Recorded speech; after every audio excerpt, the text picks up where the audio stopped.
Virginia state highway 895 का उद्घाटन वर्ष 2002 में हुआ। यह इंटरस्टेट 95 को चिपनहैम पार्कवे 150 और इंटरस्टेट 295 से जोड़ता है। यात्रियों के लिए यह अच्छी बात थी कि उन्हें रिचमंड इंटरनेशनल एयरपोर्ट जाने के लिए रिचमंड एरिया से पार नहीं होना पड़ेगा। The college of William and Mary के आर्कियोलॉजिस्ट ने हाईवे बनने से पहले इस जगह की छानबीन की। पुराने रिकॉर्ड्स से पता चला कि वहाँ से कई आर्टिफैक्ट्स पाए गए हैं। 6000 वर्ष पहले यह जगह पावहैटन और एरोहैटक ट्राइब की शमशान थी। हाईवे बनाते वक्त किसी ने भी इसका विरोध नहीं किया। वर्कर्स अपना काम अच्छे से कर रहे थे, पर कुछ दिनों बाद उपकरण खराब होने के कारण 2 वर्कर्स दबकर मर गए। कई उपकरण खराब होने लगे। वर्कर्स को काफ़ी अड़चनें आने लगी। सूरज ढलते ही उन्हें घोड़े पर बैठे नेटिव अमेरिकन वॉरियर का आभास होता। कुछ वर्कर्स ने दौड़कर सामने जाने की कोशिश की तो वह परछाई गायब हो जाती। सामने नदी थी, इसलिए शाम को ही कुहासा हो जाती थी। बजट घाटे में जा रहा था क्योंकि उस रास्ते में चहल पहल काफ़ी कम थी।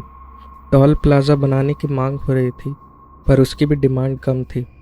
एक ऑस्ट्रेलियन कंपनी ट्रांस अर्बन ने इस ओर पहली कदम उठाई।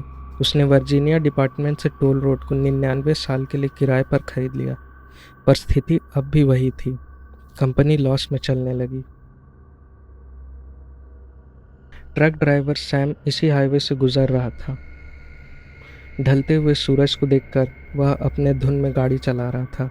रोड खाली थी, फिर भी वह धीमी गति से जा रहा था। टॉल प्लाजा पहुंचने वाला था। आसमान में अंधेरा छाने लगा। तभी रोड पर उसे 3 नेटिव अमेरिकन्स दिखाई दिए। उसने हेडलाइट जलाई। वो अपने पारंपरिक लिबास में थे। लाइट पड़ने पर वे रोड से हट गए। ड्राइवर आगे बढ़ा। उसने सोचा ये लोग विरोध कर रहे होंगे। टॉल ऑपरेटर से उसने यह पूछा तो उनके लिए यह नई बात थी। उन्होंने पुलिस को फ़ोन किया। ट्रक ड्राइवर को रुकने के लिए कहा गया। ट्रक को रोड किनारे पार्क करके वह पुलिस के साथ गया, पर वहाँ अब कोई नहीं था। छानबीन की गई, पर किसी के भी निशान नहीं पाए गए। पुलिस ने रिपोर्ट लिखकर ट्रक ड्राइवर को जाने की अनुमति दी। इस घटना के बाद truck drivers, toll operators, locals और पुलिस ने कई बार उस भूत को महसूस किया।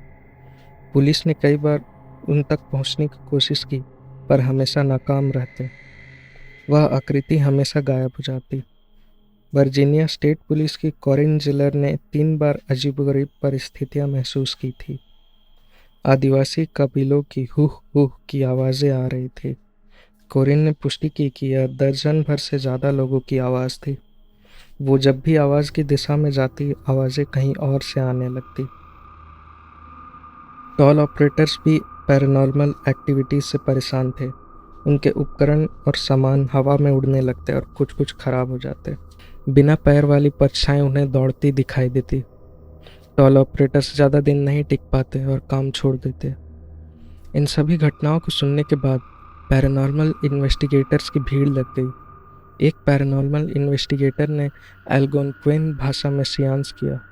उसने कुछ शब्द ही कहे थे कि हिस्स और पटपट की आवाज़ आने लगी। एक सीधी बिजली उसकी ओर बढ़ चली।